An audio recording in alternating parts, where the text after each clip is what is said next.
I looked older than I was. Felt it too. The parking lot was a lake. Rain hammered down so hard I could barely see my car through the glass doors. Of course, because tonight hadn't been brutal already. I pulled my jacket tighter and ran for it. Water soaked through my shoes in seconds. The cold bit at my ankles as I fumbled with my keys, hands clumsy with fatigue. My ancient Honda sat alone in the far corner where I always parked it, away from the nice cars, away from the risk of door dings I couldn't afford to fix. The envelope. God, the envelope. It sat on my passenger seat where I'd left it this morning. Red. Bright crimson red with final notice printed across the front. Rent was due 3 days ago. My landlord had been patient until he wasn't. And the student loan payment I'd deferred twice already. The interest compounding, drowning me slowly. I started the engine. The wipers fought a losing battle against the downpour. Visibility was maybe 10 feet. Maybe. But I lived 20 minutes away, and every minute I sat here was another minute I wasn't in bed, wasn't unconscious, wasn't thinking about the golden retriever's owner crying while I operated, or the stack of bills on my kitchen counter, or the fact that both my parents were dead, and I was completely alone in this. The streets were abandoned. Just me and the rain, and the red glare of traffic lights reflecting off wet asphalt. I should have called an Uber, should have waited it out. But I was so tired. Tired of being careful. Tired of being responsible. Tired of everything. The light ahead turned yellow. I slowed. My brain felt stuffed with cotton. Thoughts moving through molasses. The envelope crinkled as I shifted in my seat. $1,200 for rent. $300 for the loan payment. Not counting groceries or gas or the phone bill or... The SUV appeared out of nowhere. Black. Massive. Just sitting there in the middle of the intersection, even though the light was green now. No brake lights, no signal, nothing. Just stopped. I slammed the brakes. My tires screamed against wet pavement. The Honda fishtailed. I felt that sick lurch in my stomach, the certainty of impact, the complete loss of control. Metal crunched, glass shattered. My head snapped forward and back. The airbag exploded into my face with the smell of chemicals and powder. Then silence. Just the rain drumming on the roof and the hiss of my destroyed radiator. I sat there stunned, breathing hard, tasting blood where I'd bitten my tongue. My hands were still locked on the steering wheel, knuckles white. The airbag deflated slowly, leaving my face stinging. The SUV hadn't moved. I'd hit it square in the rear bumper. My entire front end was crumpled like paper. Oh God. Oh God, oh God, oh God. I fumbled for my seatbelt with numb fingers. The door wouldn't open. Jammed. I had to throw my shoulder against it twice before it gave way. Rain soaked me instantly as I stumbled out onto the street. "I'm so sorry," I called out, my voice cracking. "I didn't see you, the rain, I'm so—" The driver's door of the SUV opened. A man stepped out. Tall, maybe 6'2". Dark suit despite the hour, despite the weather. No umbrella. He stood in the downpour like it wasn't even happening, water streaming down his face, his dark hair slicked back. Then I saw his eyes. Light brown, almost amber in the streetlight. Cold, assessing. The kind of eyes that saw everything and forgot nothing. Behind him, another vehicle materialized from the darkness. I hadn't even noticed it. Another black SUV. Men emerged, 3 of them, also in suits, also moving with that peculiar grace that said they were used to violence. Ice flooded my veins. "I'm sorry," I said again, hating how my voice shook. "My insurance will cover—" "Stay there." His voice was quiet, controlled. The kind of quiet that was more terrifying than shouting. An accent underneath the words. Italian, maybe. He walked toward my crumpled Honda without hurrying. Water splashed under his expensive shoes.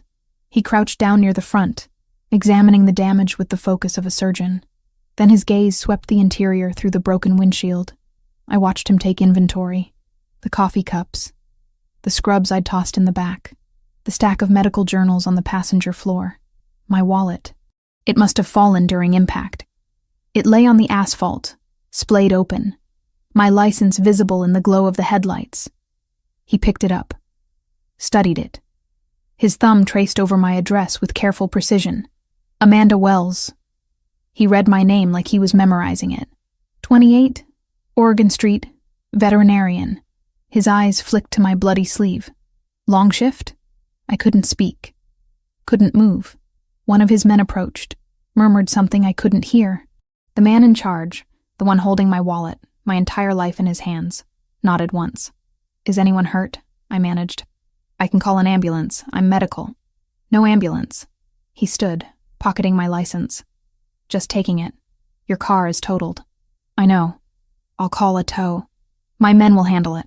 He gestured, and one of them moved immediately toward my Honda. You need a ride. No, I'll call someone. You'll get in the car. Not a request. His hand swept toward the undamaged SUV. It's 2:30 in the morning. You're exhausted. You'll make another mistake. Terror and exhaustion, and something else I couldn't name, warred in my chest. He was right about the exhaustion. Right about the danger. But getting into a car with him felt like a different kind of danger entirely. Who are you? Something flickered across his face. Amusement, maybe. Or recognition that I'd asked a question I wouldn't like the answer to. Christopher Pellegrini. He said it like I should know. Like everyone should know. Get in the car, Amanda. My name in his mouth sounded like ownership. I got in the car. The interior was leather and luxury I'd never experienced. Soundproofed. The rain became a distant whisper. Christopher slid in beside me. Not close, but close in a vehicle designed to seat 6. The scent of him filled the space. Cedar. Something sharper underneath. Clean but dangerous. His driver pulled away from the wreckage without being asked. I twisted to look back at my Honda, at my entire miserable life sitting in the middle of that intersection, and felt something break in my chest. Where do you live? Christopher's voice pulled me back. Oregon Street. Apartment 3B. The address he'd already stolen from my license. He made no comment on the neighborhood. Didn't need to. We both knew it was rough. The kind of place where sirens were background noise and you didn't make eye contact in the hallways. The drive took less than 10 minutes. Christopher stared out the window the entire time, his profile sharp in the passing streetlights, that scar on his chin catching shadow and light.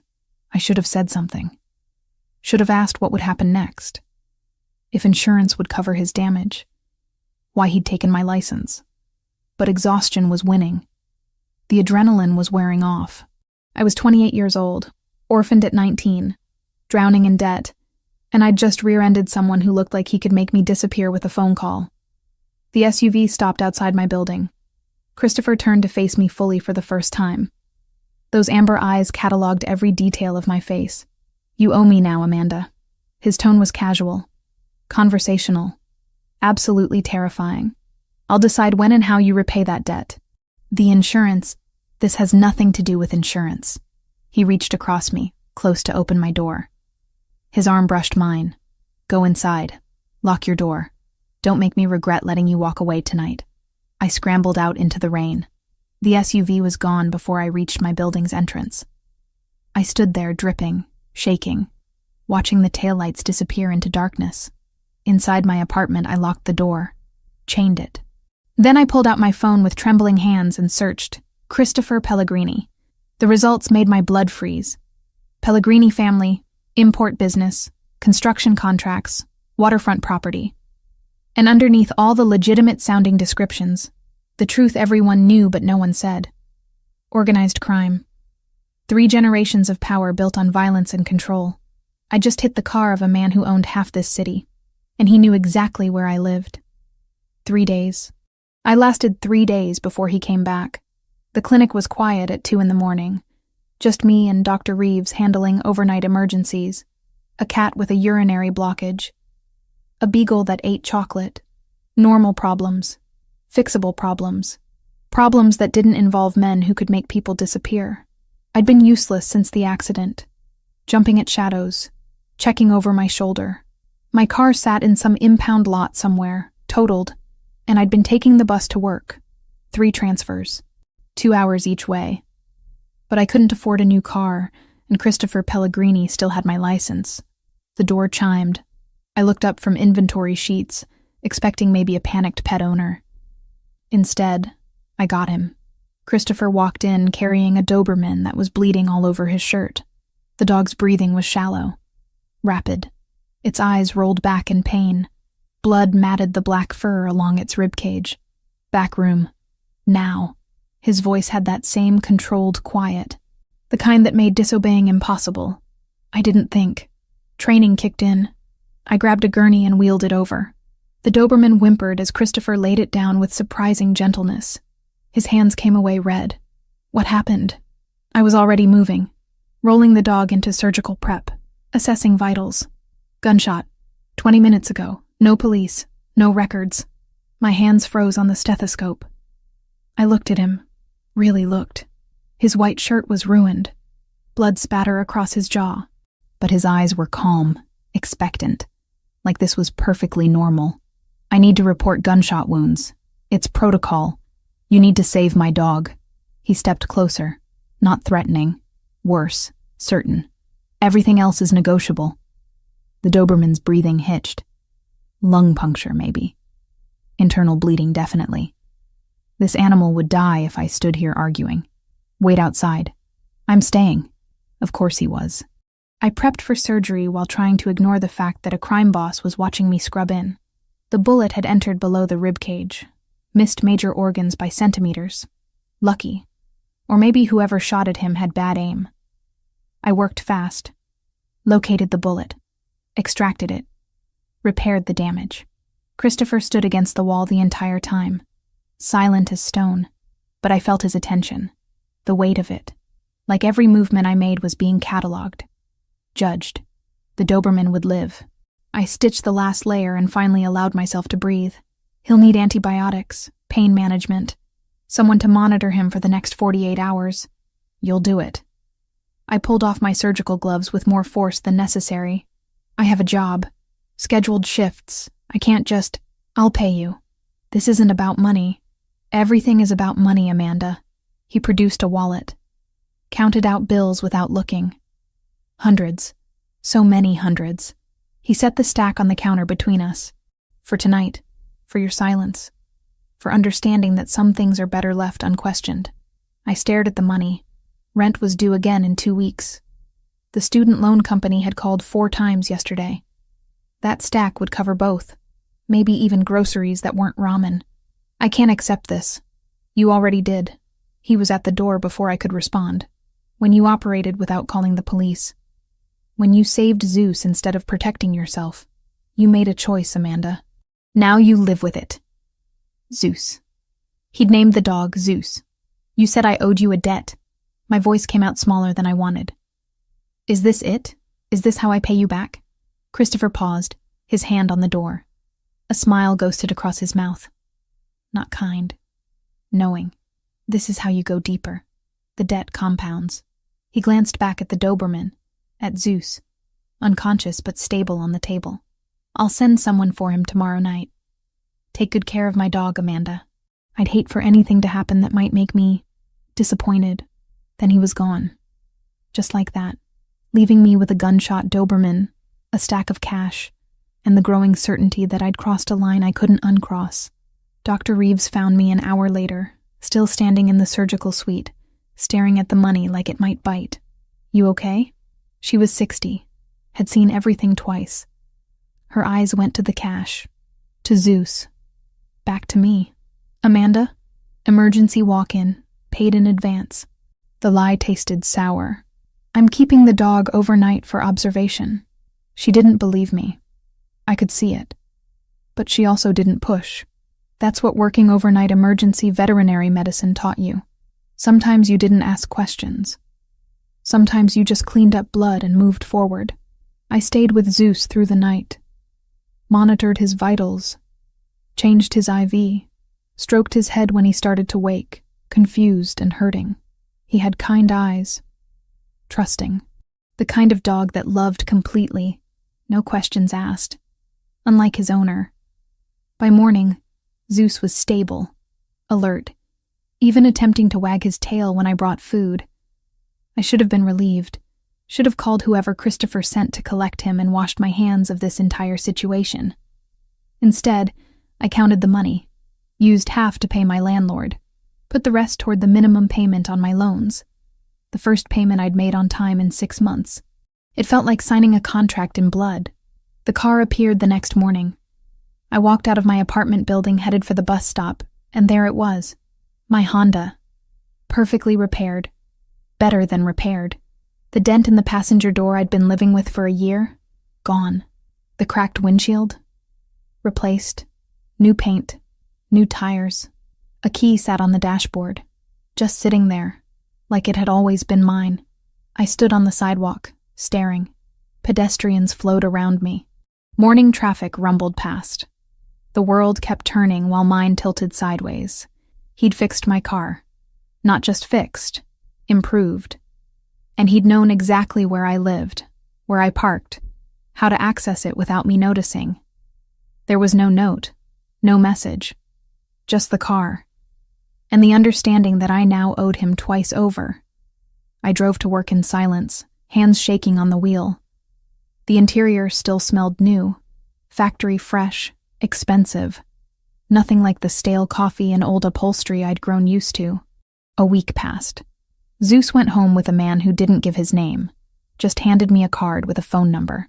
Christopher's number, I assumed. I didn't call it. Didn't need to. He knew where to find me. The men came on a Tuesday. 2 of them. Tall, broad, with accents that turned their English harsh and clipped. Eastern European. Russian, maybe. They walked into the clinic during my shift like they owned it. Looked around with slow, deliberate attention. One of them smiled at me. All teeth. No warmth. "We're looking for someone," he said. "Christopher Pellegrini. You know this name, yes." Every instinct screamed danger. These weren't Christopher's men. The energy was wrong. Predatory in a different way. "No." The lie came easily. Surprisingly easily. "I don't know who that is." The man's smile widened. "You sure? This clinic. We hear interesting things about this clinic. About Doberman with bullet wound. About woman who asks no questions." My blood turned to ice. "I see a lot of animals. Can't remember every case." "No?" He leaned against the counter. Casual, conversational, terrifying. "Is shame. Because man we're looking for, he caused trouble for a lot of people. And people who help him?" He made a soft clicking sound with his tongue. "They have trouble too." The other man was looking at the surgical suite door, at the files, at everything. Memorizing. "I can't help you." My voice stayed steady through sheer force of will. "Now, if you're not here for veterinary services, I'll have to ask you to leave." They left, but slowly, taking their time, making sure I understood this wasn't over. I locked the door behind them with trembling hands, called Dr. Reeves, made up an excuse about feeling sick, left an hour early through the back exit. The gray sedan appeared 3 blocks from my apartment, following just far enough back to be noticed, wanting to be noticed. A message, a threat, a promise. I'd thought I understood fear when I was 19 and orphaned, when the hospital called to say my parents were dead, when I realized I was completely alone. This was different. This was the kind of fear that had teeth, that followed you home, that waited outside your door while you lay awake wondering if tonight was the night someone decided you knew too much. I'd saved a dog and taken blood money, and now I was marked. 2 weeks after rear-ending Christopher Pellegrini's SUV, I came home to find my apartment door already open. Not kicked in, just open. The lock intact, like someone had used a key. My key. I should have run. Should have called the police from the hallway. Instead, I pushed the door wider and stepped inside. The smell hit me first. Paint. Fresh and acrid. Then I saw the wall. Red letters.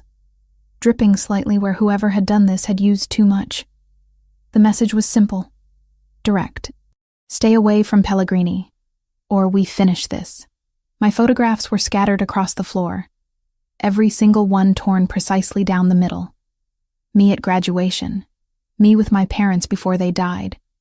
Me holding a rescued kitten from last year. All of them destroyed with methodical care.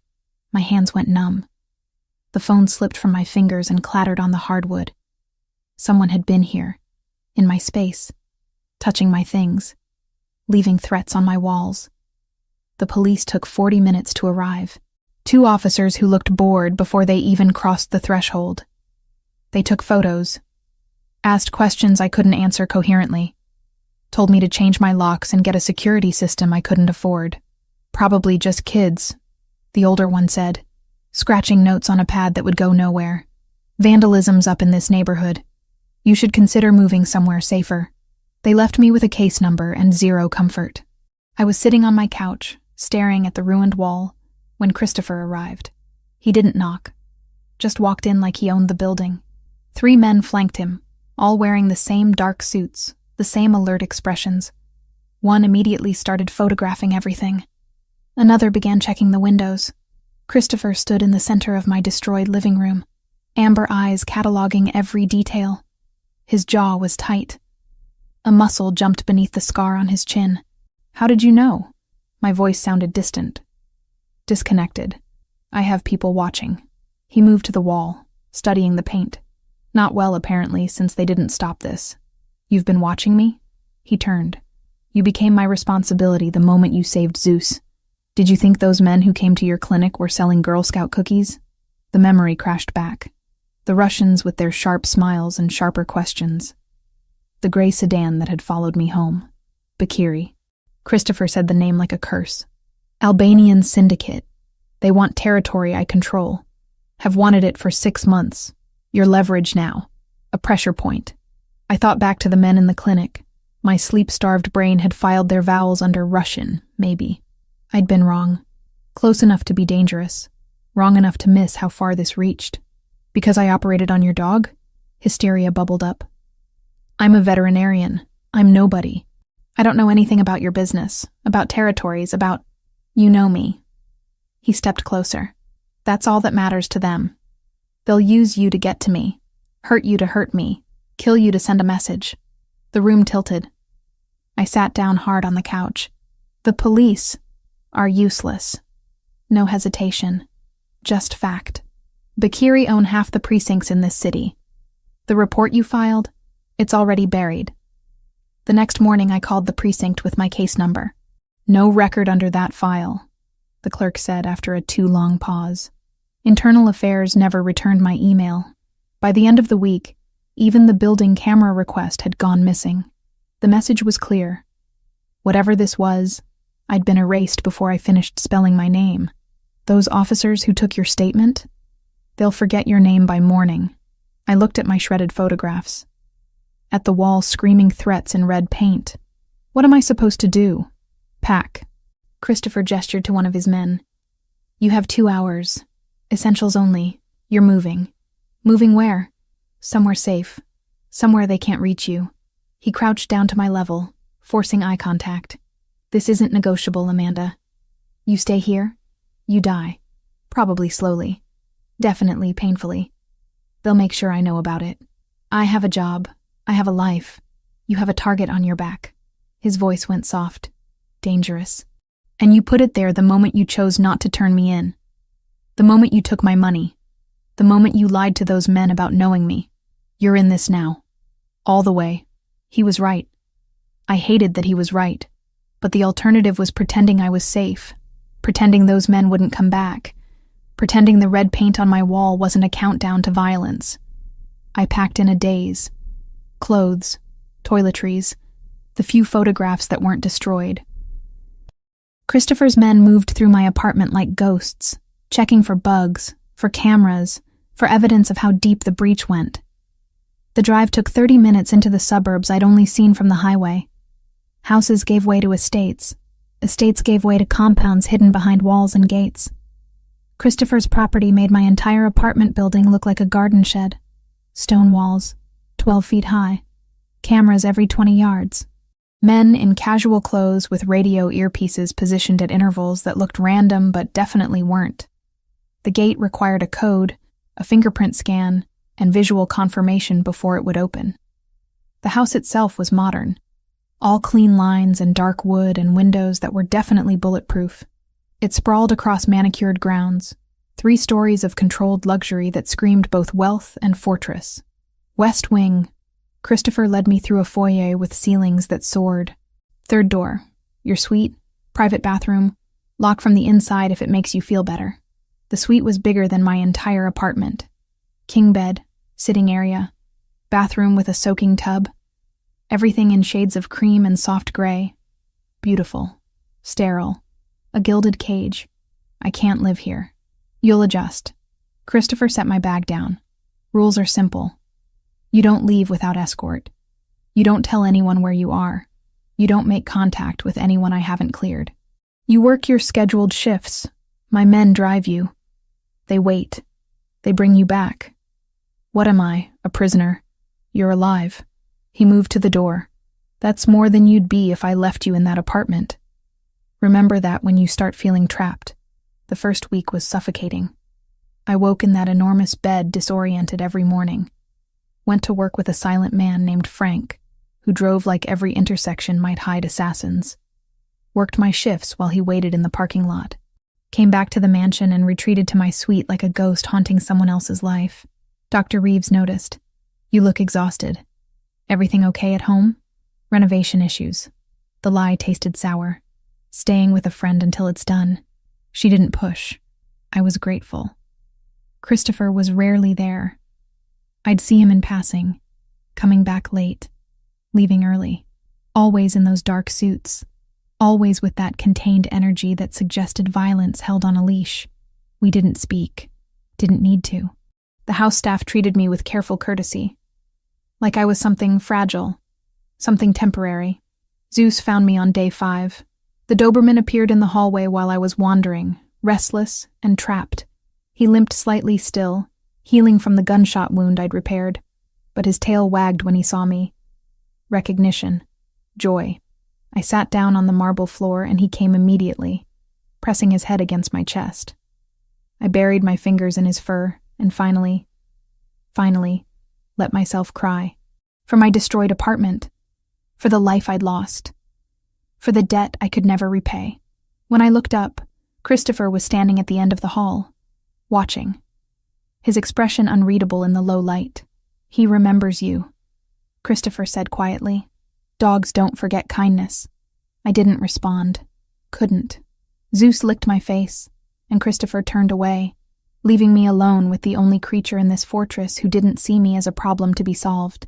1 month into living at Christopher's estate, I'd learned the architecture of his life through sounds and silence, the low rumble of engines arriving at odd hours, murmured conversations in rooms I wasn't invited to enter, the particular cadence of his footsteps on marble floors.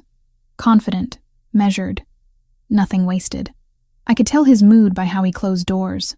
Soft clicks meant control intact. Slams meant something had gone wrong in his world of shadows and violence. I learned he preferred whiskey, not the cheap stuff I'd bought on sale. Crystal decanters filled with amber liquid that probably cost more than my entire liquor cabinet had. He drank it neat. No ice, no water, just burning clarity in a glass he'd hold for minutes before actually drinking. I learned he read constantly. Books in what I eventually confirmed was Italian. Leather-bound volumes he'd touch with reverence, he showed nothing else. He'd sit in the library with Zeus at his feet, completely absorbed. And in those moments, he looked younger, less like a man carrying the weight of blood and legacy. I learned he barely slept. Some nights I'd wake at 3 a.m. and see light bleeding under his study door. Other nights I'd hear him pacing, back and forth, the rhythm of a caged predator trying to remember what freedom felt like. Once, around 4 a.m, I heard him shout, not at anyone, just a raw sound torn from somewhere deep. Nightmares, maybe, or the past refusing to stay buried. I lay in my enormous bed, staring at the ceiling, wondering what demons chased a man like Christopher Pellegrini through darkness. We never spoke about it. That was our unspoken agreement. He didn't ask why I sometimes took showers at 2 a.m. just to cry where no one could hear. I didn't ask what made him scream into emptiness. We existed in parallel universes under the same roof. Zeus became my lifeline. The Doberman followed me everywhere when I was home. Kitchen, where staff prepared meals I barely touched. Library, where I'd lose myself in books that weren't mine. Gardens, where security cameras tracked my every movement. but at least I could feel sky overhead. Zeus didn't care about debts or danger, or the fact that I was essentially a prisoner in paradise. He just pressed his massive head against my leg and asked for attention with those soulful eyes. I'd sit on the ground and let him lean his full weight into me, and for those moments I felt less alone.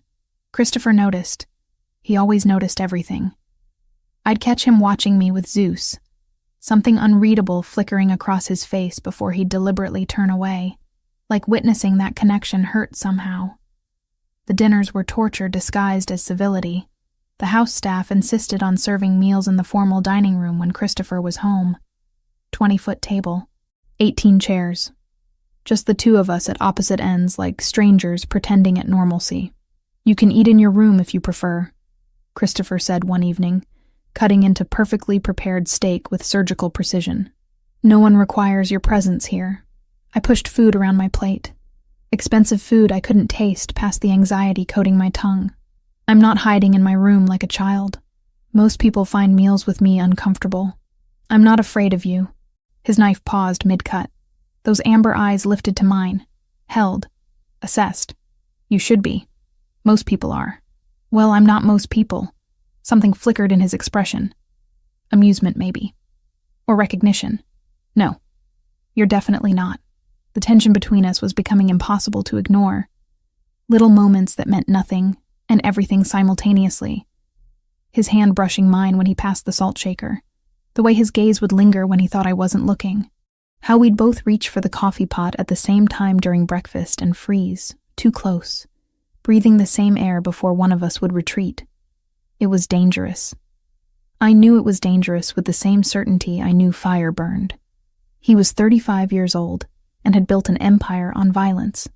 I was 28 and drowning in a world where morality had different definitions. But knowledge didn't stop the wanting. Didn't stop my heart from racing when he entered a room. Didn't stop me from lying awake imagining what his hands would feel like on my skin. 3 weeks into this impossible situation, he finally explained the war properly. We were in his study. He'd summoned me there after dinner with a simple, "We need to talk." My stomach had dropped, but he just gestured to the leather chair across from his desk and poured 2 glasses of whiskey without asking if I wanted one. "The men who came to your clinic," he started without preamble, "they're Bakiri.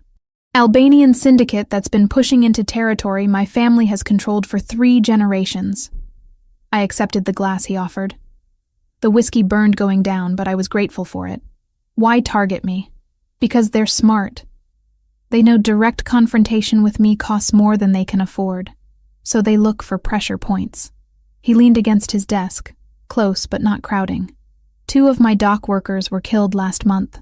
Good men. Men with families who depended on them. Bakiri sent pieces of them back to their wives. Bile rose in my throat. God. There is no God in my world, Amanda. Just power and those who take it. His voice was matter-of-fact, stating reality, not philosophy. They marked you because I showed interest, fixed your car, visited your clinic multiple times.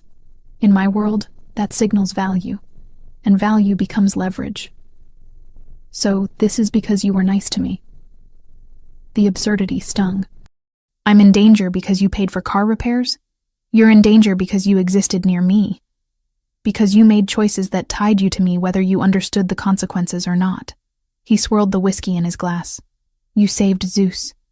You lied to protect me. You accepted my money. Each choice was a thread weaving you deeper into this web. Then cut me loose. My voice came out smaller than I wanted. Let me go back to my life. I'll tell them I don't know you. I'll disappear. They'd kill you within a week. No hesitation. Just certainty. You know too much now. You've been here. You've seen my home, my routines, my vulnerabilities. Bakiri would torture you for information you don't even realize you have, then kill you just to hurt me. The glass trembled in my hand. So I'm just trapped here forever?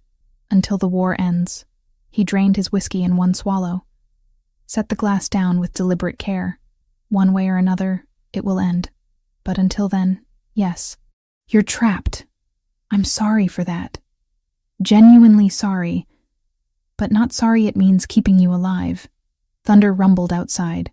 I hadn't noticed the storm building. Rain began hitting the windows with increasing intensity, nature matching the turmoil inside. "Tell me about your brother." Christopher's entire body went rigid. "What? You mentioned him once. That you lost someone. That it's why you can't let me go." I met his gaze directly. "Tell me about him." For a long moment I thought he'd refuse. Thought he'd dismiss me back to my suite and return to whatever isolation he preferred. Instead, he refilled both our glasses.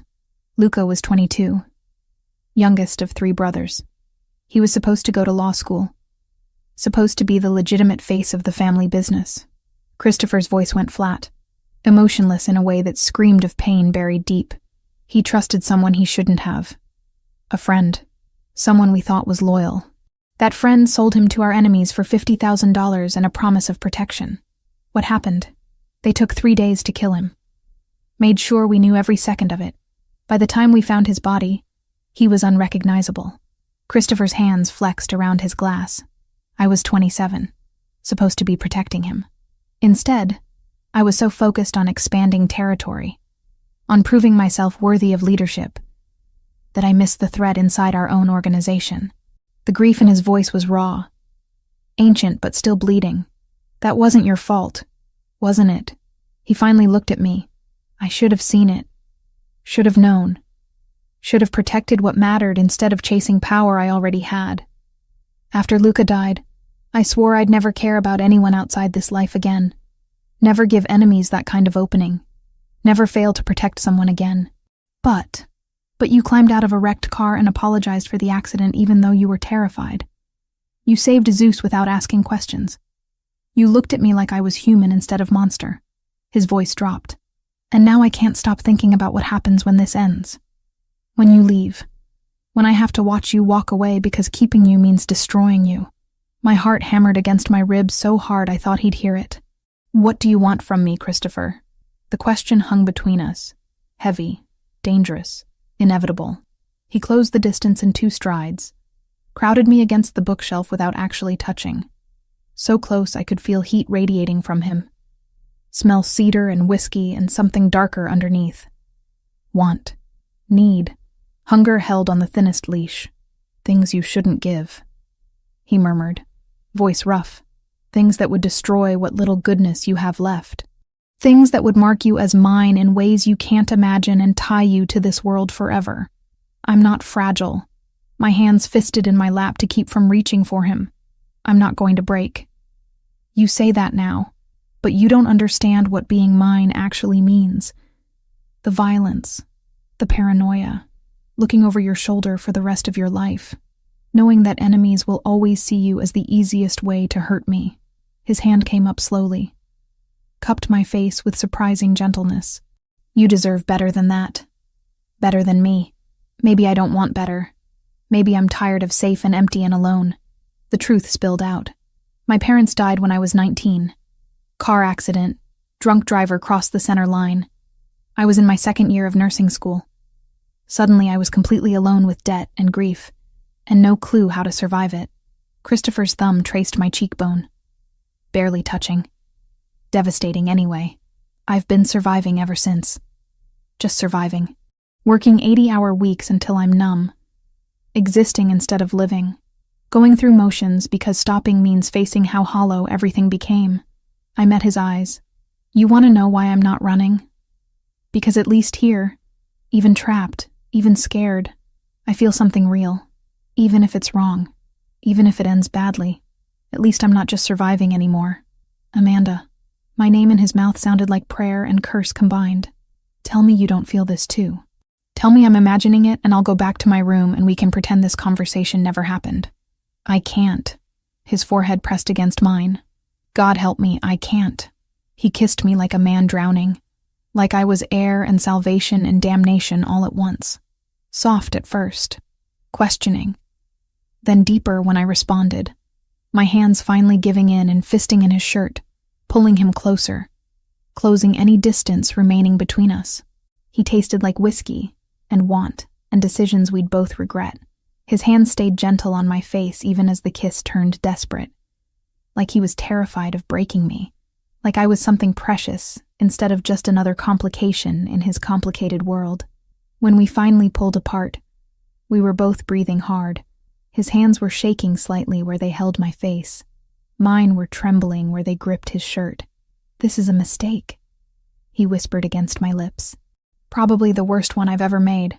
You deserve someone who can give you a normal life, who can take you to dinner without checking for snipers, who doesn't wake up screaming from nightmares about the people he's killed." "What if I don't want normal?" I challenged. "What if I want real instead of safe?" "This is as real as it gets, Amanda." He stepped back, creating distance that felt like abandonment. "And that's exactly why we can't do this. Because I will ruin you. I will pull you so deep into darkness that you'll forget what light looks like. And when enemies inevitably come for you, when they hurt you to hurt me, I'll have to live with knowing I caused it. Christopher, go to bed." His voice went cold, controlled, the vulnerability slamming shut behind walls I couldn't breach. "We'll pretend this didn't happen. It's better that way." He walked out of his own study, left me there pressed against his bookshelf, lips still tingling, heart still racing, completely wrecked by a kiss we both knew shouldn't have happened but felt more right than anything in my life. Zeus found me 10 minutes later. The Doberman pressed his weight against my legs, offering comfort without judgment or complications. I slid down to the floor and buried my face in his fur. Outside, the storm raged. Inside, something fundamental had shifted between Christopher and me. We'd crossed a line we couldn't uncross, acknowledged feelings that should have stayed buried. And I knew with absolute certainty that everything was about to get infinitely more complicated, because you can't unknow how someone tastes. Can't unfeel the desperation in their touch. Can't pretend you don't want something with every fiber of your being, even when you know it will probably destroy you. 6 weeks after moving into Christopher's fortress, I stopped feeling like a guest and started feeling like an inmate.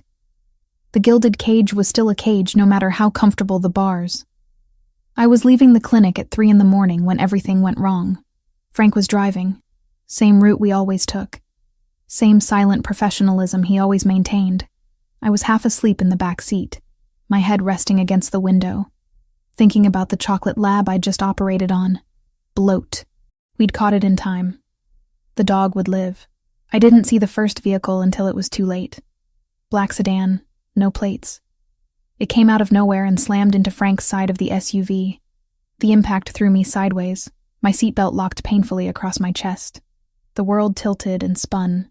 Frank was already moving, gun drawn, shouting into his radio. But there were more vehicles now. 2 more sedans boxing us in. Men emerging with weapons that looked military-grade even to my untrained eye. Then Christopher's voice crackled through the radio. He was close. He'd been following in a second vehicle I hadn't known about. Always watching. Always there. The passenger door flew open. Christopher grabbed my arm and hauled me out. His other hand held a gun I'd never seen him carry before. Bigger than I expected. Heavier looking. "Stay behind me. Do not move. Do not run." Gunfire erupted.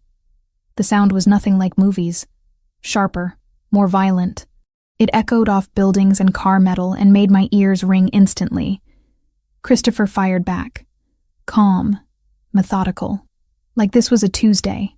Frank was shooting from cover. 2 more of Christopher's men appeared from the follow car. The ambush became a firefight in the middle of an empty avenue. I couldn't breathe. Couldn't think. My veterinary training was screaming about taking cover, about getting small, about protecting vital organs. But my body was frozen. One of the attackers broke from cover, ran toward us. Christopher didn't hesitate. 2 shots. Center mass. The man dropped like his strings had been cut. That's when I saw his face. Young. Maybe 25. Eyes wide with shock and pain. Blood spreading across his shirt in an obscene bloom of red. Christopher moved forward. Stood over him. The man was gasping. Trying to speak. Begging, maybe. I couldn't hear over the ringing in my ears and the continued gunfire. Christopher fired once more. Point blank. The man stopped moving. I threw up. Right there on the asphalt. Bent over and heaved until there was nothing left. The firefight ended as suddenly as it started. 4 bodies on the ground. One vehicle speeding away into darkness. Sirens in the distance, but Christopher's men were already moving, clearing the scene with practiced efficiency. Amanda. Christopher's hand on my back. We need to go. Now. I let him guide me into another vehicle. Couldn't look at him. Couldn't look at anything except my hands shaking in my lap. There was blood on my shoes, not mine. Splatter from when he'd executed that man 3 feet away from me. The drive back to the estate was silent. Christopher kept glancing at me. I felt his attention but couldn't meet his eyes. Couldn't reconcile the man who'd kissed me in his study with the man who'd just killed someone with the same detachment I used putting down suffering animals. Except that man hadn't been suffering. He'd been begging. And Christopher had ended him anyway. Inside the mansion, Christopher dismissed his men with curt orders. Then he turned to me. Blood spatter on his neck, his shirt torn, a wound bleeding through the fabric at his ribs that he was completely ignoring. You're hurt, I heard myself say, veterinarian instincts kicking in past the shock. It's nothing. You're bleeding. Amanda, sit down. I pointed at the nearest chair. My voice came out steadier than I felt. Let me see it. He sat. Pulled his shirt off without ceremony. The wound was a graze along his left ribs. Bullet had carved a furrow through skin and muscle. Not deep, but bleeding steadily. I fetched supplies from the medical kit I knew was in every room of this paranoid fortress. My hands shook as I cleaned the wound. Christopher watched me the entire time. Silent. Assessing. Say it. He finally murmured. Say what? Whatever you're thinking. That I'm a monster. That you want to leave. That you can't look at me without seeing those men die. I pressed too hard with the antiseptic. He didn't flinch. You executed him. My voice cracked. He was down. He was done. You could have just left him. He would have talked. Given descriptions. License plates. Everything Bakiri needed to trace us back here. So you killed him? Yes. No apology. No justification beyond cold practicality. Just, yes. I'm a veterinarian. I started wrapping gauze around his torso. I'm used to blood. I've euthanized animals. I understand ending suffering. But that's not what you did. You killed him to protect yourself. To protect me. And you didn't even hesitate. No, I didn't. His hand caught my wrist. Gentle but firm. Because in my world, hesitation gets you killed. Gets the people you care about killed. That man and his friends came to kidnap you. To hurt you. To use you against me. I didn't show mercy because they wouldn't have shown you any. So I'm just supposed to accept that? Accept that people die because of me? People die because of their choices. They chose to come after what's mine. I chose to protect it. His eyes burned into mine. If you want to hate me for that, hate me. But don't pretend you'd rather I'd let them take you. I finished bandaging him in silence. Packed away the supplies. Washed my hands 3 times, trying to scrub away the feeling of his blood under my fingernails. I need space, I said without looking at him. No. Excuse me? You're not leaving my sight until I know Bakiri isn't sending a second team. He stood, muscles flexing under the fresh bandage. You stay in the main house tonight. Guest room next to my bedroom. Guards outside both doors. I'm not a prisoner. Tonight you are. No anger in his voice. Just finality. Because I'm not risking you. Not after they got that close. I wanted to argue. Wanted to scream at him that he didn't own me. Couldn't control me. Couldn't just dictate my life. But the truth was, he could. He did. And we both knew it. The guest room was as luxurious as everything else in this house. I sat on the edge of the bed, still wearing my scrubs, still smelling like antiseptic and gunpowder. Zeus found me there 20 minutes later, pushed his way past the guard, and immediately pressed against my legs. I buried my face in his fur and let myself break. Sobbed into his neck while he stood perfectly still, absorbing my grief and terror like he'd been trained for it. 3 days passed. Christopher increased security to suffocating levels. 4 guards now instead of 2. Routes to the clinic changed daily. Frank had a black eye but insisted he was fine. I stopped asking questions. Christopher's men treated me differently after the ambush. Before, I'd been a complication. Now I saw something else in their eyes. Respect, maybe. or pity. I'd been blooded, initiated into the violence they lived with daily. On the fourth day, Christopher called a meeting in his study. 6 men attended. I wasn't invited, but I heard them through the walls. Raised voices, accusations. Someone questioning whether I was worth the risk. Vincent Grimaldi. I'd met him once. Christopher's right-hand man. 40 years old. Cold eyes. Colder demeanor. She's a liability. Vincent's voice carried clearly. Bakiri knows about her. They'll keep coming. How many men do we lose before you admit this is about your ego? Not strategy. Careful. Christopher's voice went deadly quiet. I'm saying what everyone's thinking. You made her a target by showing interest. Now you're weakening our position trying to protect her, send her away, cut her loose, end this. Silence. Then a crash. Something hitting a wall. More voices. Orders barked. When the study door opened, Vincent stormed out, his face twisted with barely controlled rage. He saw me standing in the hallway. His expression promised violence before he walked away. Christopher appeared in the doorway. Blood on his knuckles. Fresh split across Vincent's cheekbone would be my guess. He's wrong, Christopher said. About you being a liability. Is he? I challenged. Because from where I'm standing, people are dying. Your men are getting hurt. All because you fixed my car and I saved your dog. From where I'm standing, you're the first real thing I've had in 15 years. He closed the distance between us. So yes, I'll burn this entire operation down before I let them touch you. Call it ego if you want. Call it weakness. I call it the only thing that makes me feel human anymore. My heart hammered against my ribs. This isn't sustainable. You know that. Then we make it sustainable. We end Bakiri. We finish this war. And we find a way forward that doesn't require you to witness executions or me to choose between you and my people. And if we can't? His hand cupped my face, thumb tracing my cheekbone with heartbreaking gentleness. Then I choose you anyway. Every single time. That night, I understood something fundamental had shifted. I wasn't just trapped in Christopher's world anymore. I was becoming part of it. And the terrifying truth was that part of me didn't want to fight it anymore. 2 months after rear-ending Christopher Pellegrini's SUV, I woke in his bed, not the guest room. His bed. We'd crossed that line 3 nights ago after Vincent's outburst. After Christopher had chosen me over his organization's concerns. After I'd stopped pretending I wanted to leave. The sheets were expensive. Everything in Christopher's life was expensive, but they smelled like him. Cedar and something warmer. And that made them worth more than any price tag could convey. He wasn't there. The space beside me was cold. I found him in his study, shirtless, reading reports with that intense focus he brought to everything. Zeus lifted his head from where he'd been sleeping at Christopher's feet, tail thumping once in greeting. You should still be sleeping, Christopher said without looking up. So should you. It's 5 a.m. Bakiri wants to meet. He set down the papers. Neutral territory. They're proposing a truce. My stomach dropped. It's a trap. Probably. His tone was casual, like discussing weather instead of potential assassination. But I have to go anyway.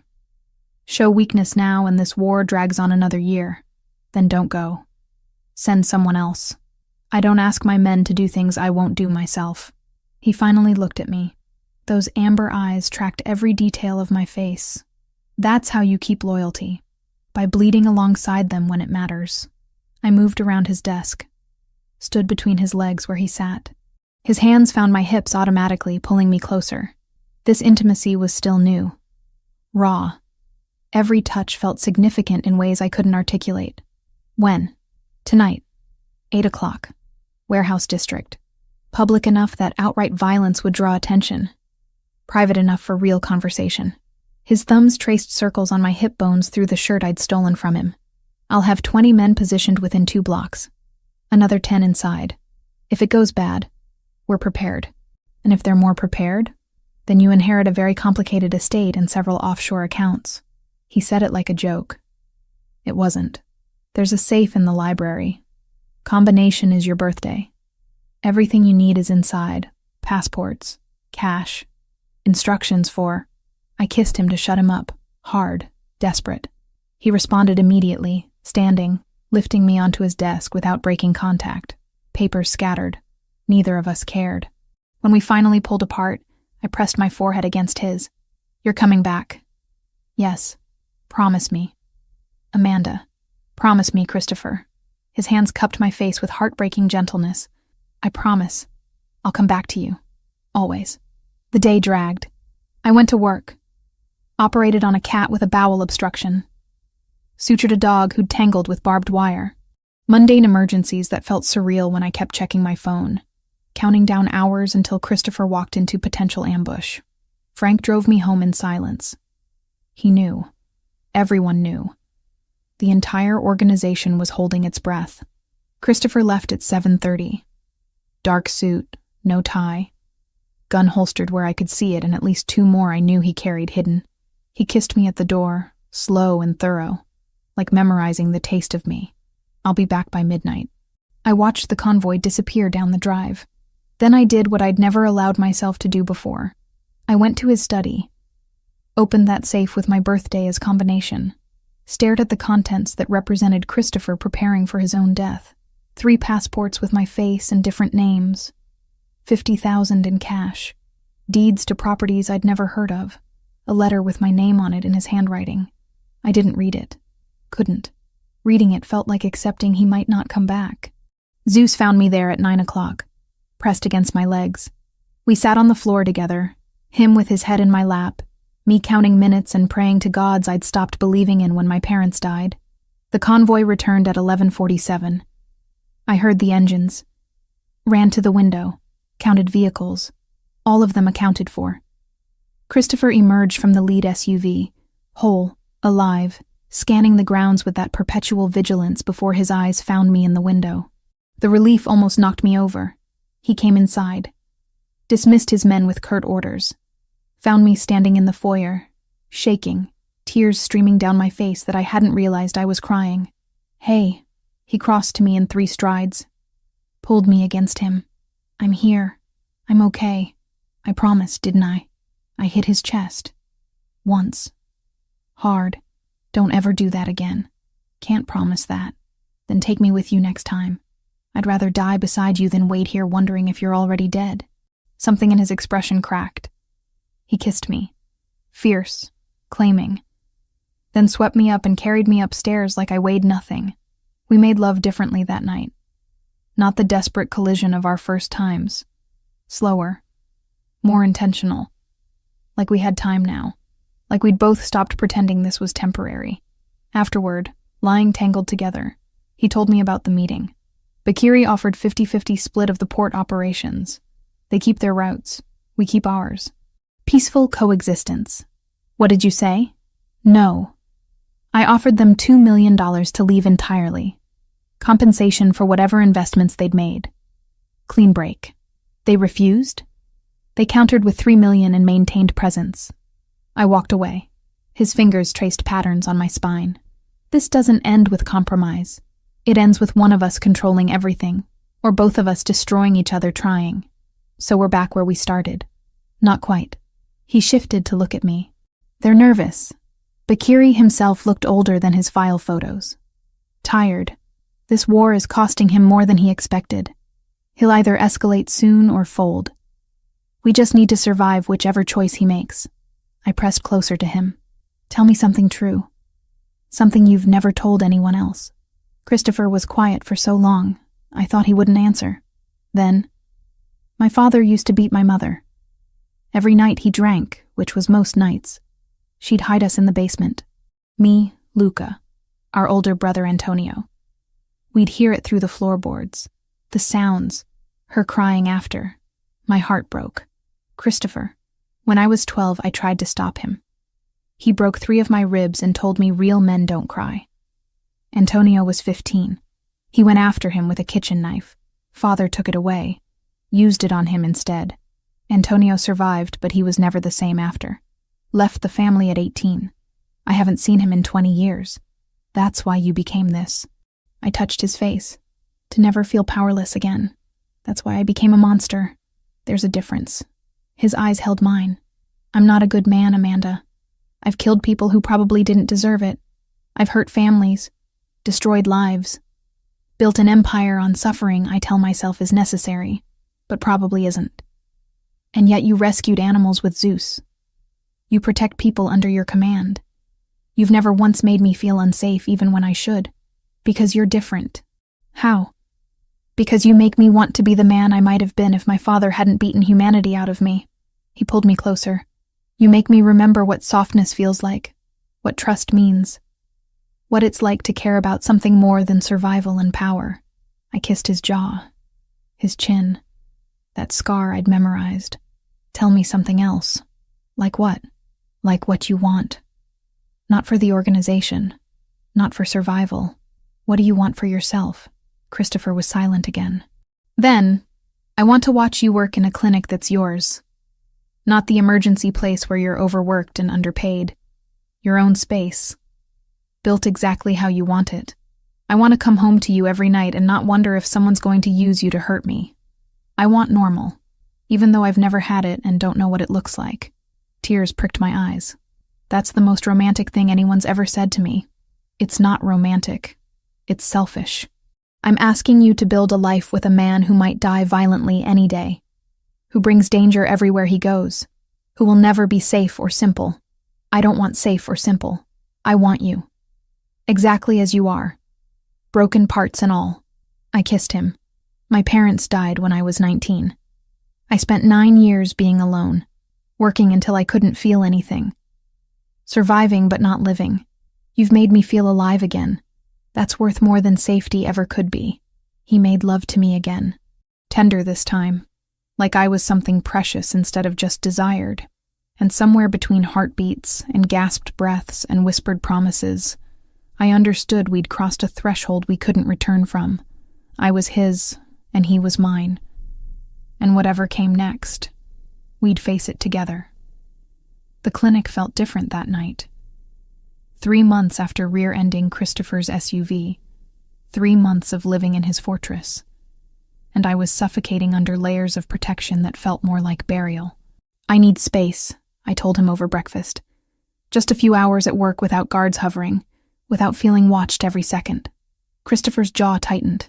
That scar on his chin caught morning light through the windows. No, I'm not asking permission. I'm telling you I can't breathe. My hands shook around my coffee mug. I love you. I've accepted this life, but I need to feel like myself for one night, like a veterinarian. Not your possession. The word landed between us like a grenade. His eyes went dark. Dangerous. But underneath I saw something else. Understanding. Because he'd been caged too, just in different ways. Frank wasn't an option. His doctor had benched him after the concussion, and Christopher refused to pull Rafe off a port run. Vincent volunteered before I could argue. All clipped efficiency and a promise I was too tired to interrogate. I'll keep her in sight, boss. Vincent escorts you. He stays within sight. You don't leave the clinic. 4 hours maximum. He stood, came around the table, tilted my chin up with one finger. And you wear this. He fastened something around my neck. Small pendant. GPS tracker disguised as jewelry. Non-negotiable. I should have argued. Should have recognized the wrongness of Vincent specifically. But I was so desperate for freedom that I missed every warning sign. Vincent drove in silence. He'd barely spoken to me since that fight with Christopher weeks ago, since Christopher had chosen me over organizational concerns. The resentment radiated off him in waves I was too relieved to properly register. The clinic was busy. Saturday night emergencies. A cat who'd eaten lilies. Dog with bloat. Rabbit with GI stasis. Normal problems. Fixable problems. Problems that had nothing to do with gunfights or territorial wars, or men who killed without hesitation. I lost myself in work. Operated on the dog. Stabilized the cat. Tube-fed the rabbit. For 4 blessed hours, I was Dr. Amanda Wells again, instead of Christopher Pellegrini's weakness. Vincent waited in the parking lot. I saw him through the windows occasionally, leaning against the SUV, on his phone, not watching the perimeter like Frank would have. not scanning for threats with that perpetual vigilance Christopher's men usually maintained. My shift ended at 11. I walked out the back exit, medical bag in hand, already dreading the return to beautiful imprisonment. The parking lot was empty except for Vincent's SUV, and a white van I didn't recognize parked 3 spaces away. Vincent pushed off from the vehicle. "Ready?" Something in his tone was wrong. Too casual, too relaxed. But I was tired, and my guard was down and I didn't process it fast enough. The van doors slid open. 3 men emerged, moving fast, professional. One grabbed me from behind before I could scream. Arm across my throat, hand over my mouth. My medical bag hit the asphalt.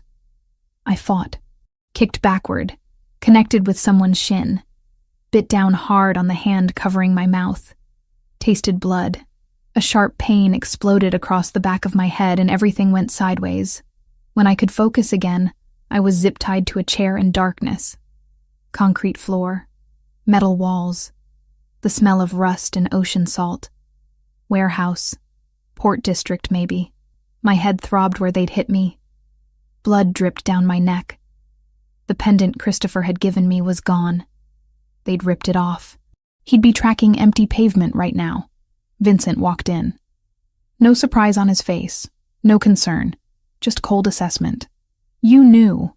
My voice came out raw. "You set this up. Christopher's been weak since you showed up, making decisions based on sentiment instead of strategy."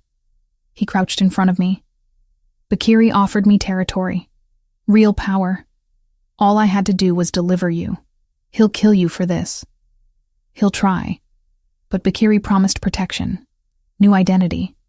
Enough money to disappear." Vincent stood. "Nothing personal. You're just business. Leverage to end a war." He left. The door clanged shut. Heavy. Final. I tested the zip ties. Tight. Professional grade. My wrists were already losing circulation. The chair was bolted to the floor. No escape there. Time became meaningless. Could have been hours. Could have been minutes. My mind raced through scenarios. Christopher would come. I knew he'd come. But would he be in time? Would Bakiri kill me before negotiations even started? The door opened again. Different man. Albanian accent thick when he spoke. "Your boyfriend receives video now. We give him 24 hours to decide. You or his empire." They filmed me. Made me stare at the camera while someone held a knife to my throat. I refused to beg. Refused to cry. If Christopher saw this, I wanted him to see strength, not fear. After they left, I forced myself to think. Veterinarian training. What did I know? Anatomy, physiology, chemical compounds, tools, my medical bag. They'd taken it but not searched it thoroughly. It sat in the corner. If I could reach it, if I could find something sharp, something useful. Hours passed. A guard came in. Young, maybe 25. He had a dog with him. German shepherd limping badly, whimpering with each step. "Hurt?" I asked in the gentlest voice I could manage. The guard looked at me. Suspicious. Stepped on glass. "Won't stop bleeding. I'm a veterinarian. I can help, if you let me." He hesitated, then brought the dog closer. The shepherd was clearly in pain. Blood soaking through makeshift bandaging on his front paw. The guard cared about this animal. I could see it. Untie one hand. I need to examine him properly. Another hesitation. Then he cut one zip tie. Blood rushed back into my fingers in painful tingles. I focused on the dog. Gentle exam. Deep laceration. Needed cleaning and stitches. My bag. In the corner. Has supplies. He retrieved it. I worked slowly. Cleaned the wound. Numbed it with local anesthetic from my emergency kit. Stitched carefully while the dog stayed remarkably still, trusting. The guard watched every movement. "You're good with him," he said quietly. "All animals deserve care, even in bad situations." I tied off the final stitch, bandaged properly. "Keep it clean. Change the dressing daily. He'll heal." The guard looked at me differently after that. Not friendly, but not quite enemy either. He didn't retie my hand. Just left. taking the dog with him. I waited until his footsteps faded, then moved fast. Found what I needed in my bag. Scalpel blades. Small. Sharp. Hidden in the lining where they hadn't looked carefully. The remaining zip tie came off in minutes. My ankles took longer, but finally I was free. The warehouse was massive. Rusted. Multiple levels. I could hear men talking somewhere above me. At least 4 distinct voices. Maybe more.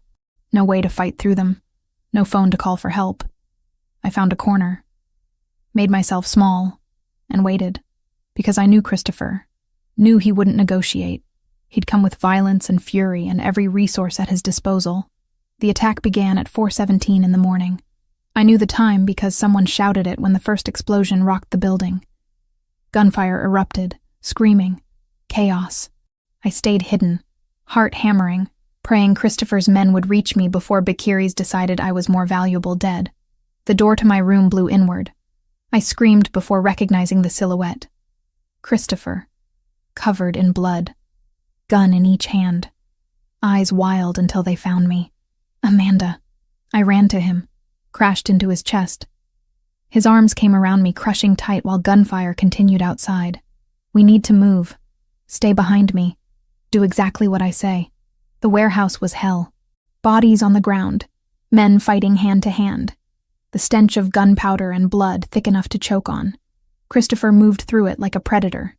Precise. Lethal. Anyone who got close went down hard. We made it to a side exit. Frank was there, holding position, providing cover. Christopher pushed me toward him. Get her to the car. Lock down. Don't move until I give the all clear. Christopher, I'm finishing this. His eyes were black, empty. The man I loved completely absent behind whatever darkness drove him. Bikiri dies tonight. Vincent dies tonight. Anyone who touched you dies tonight. He went back into the warehouse before I could respond. I heard the gunfire intensify. Heard someone screaming. Heard that sharp crack that meant executions, not combat. Frank got me to an armored SUV. Made me lie on the floor. Waited. 20 minutes later, Christopher emerged, covered in more blood, dragging Vincent by the collar. Vincent was alive, but barely. Christopher threw him at another man's feet. Said something I couldn't hear. The man nodded. Hauled Vincent away. Then Christopher came to me.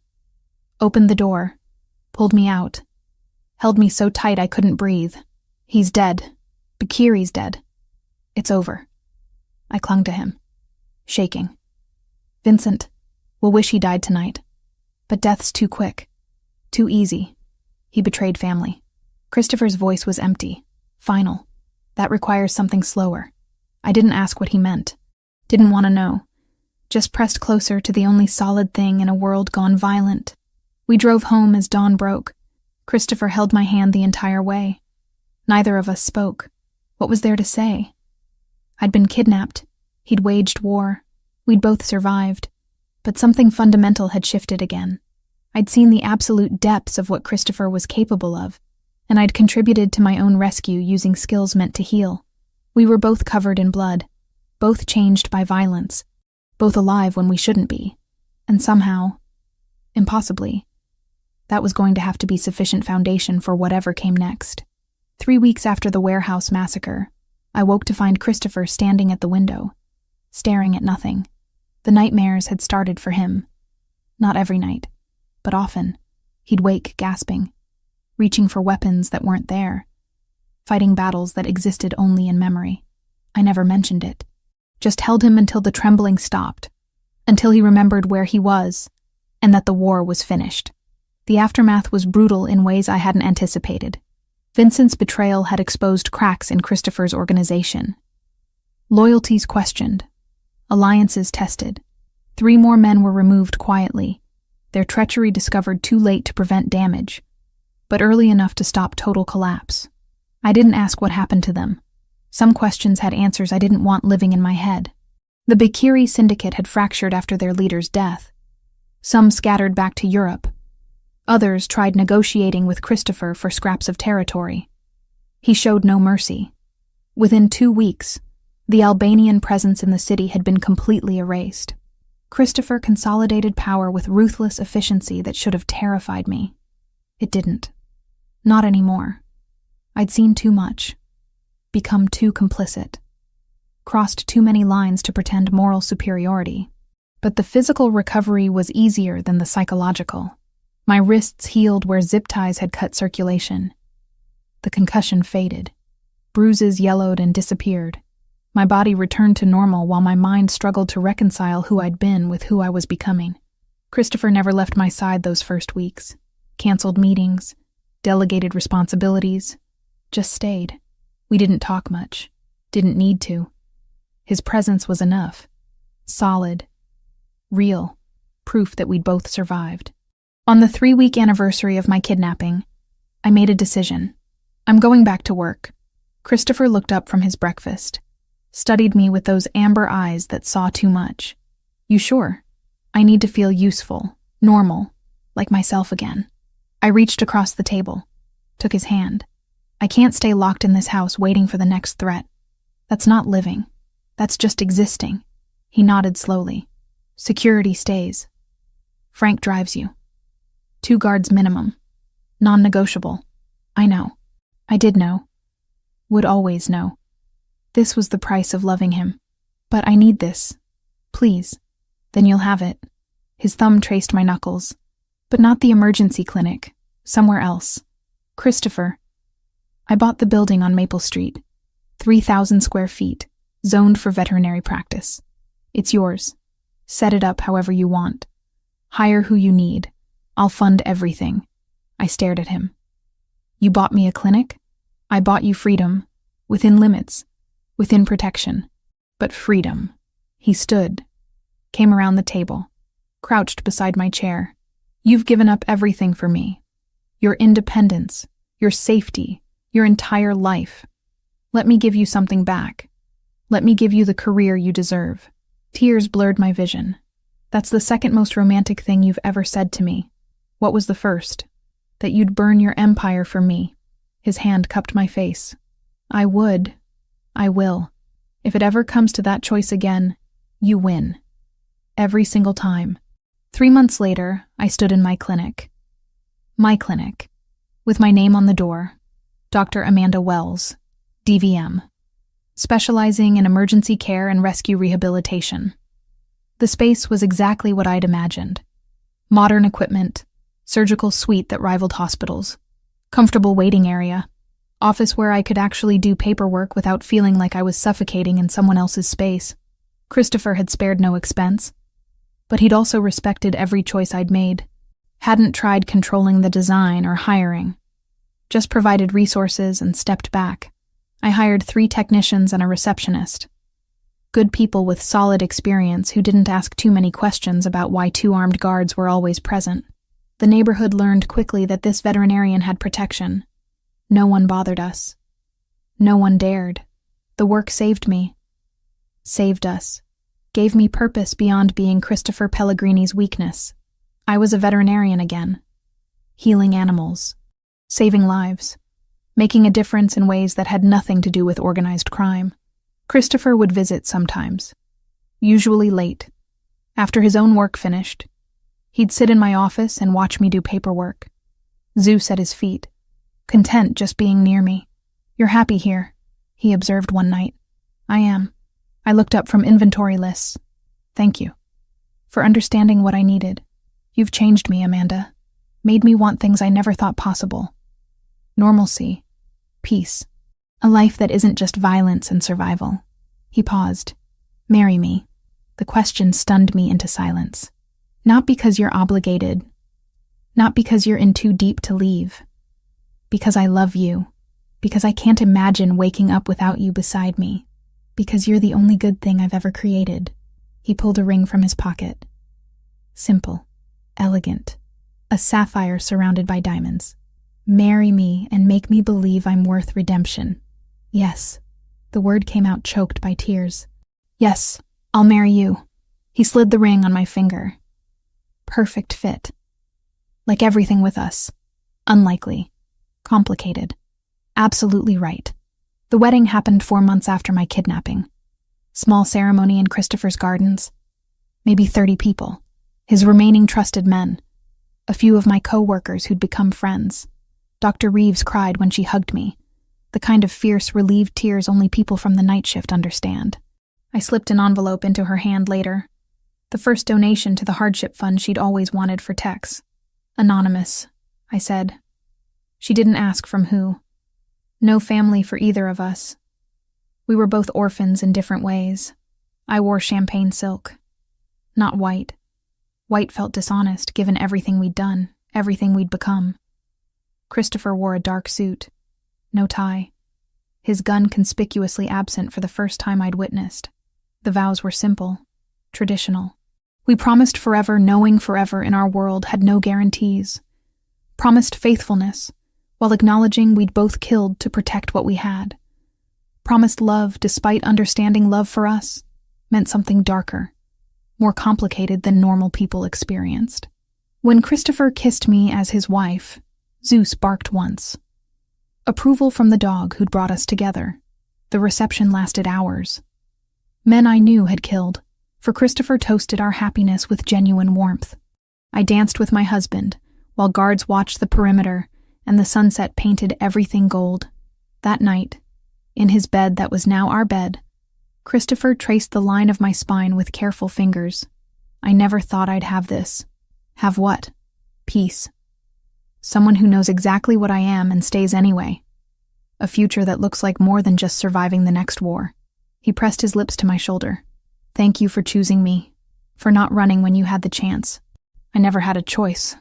I rolled to face him. Not really. You've been it since that night in the rain, since you stepped out of that SUV and looked at me like I mattered, like I was worth protecting even when I was nobody. You were never nobody.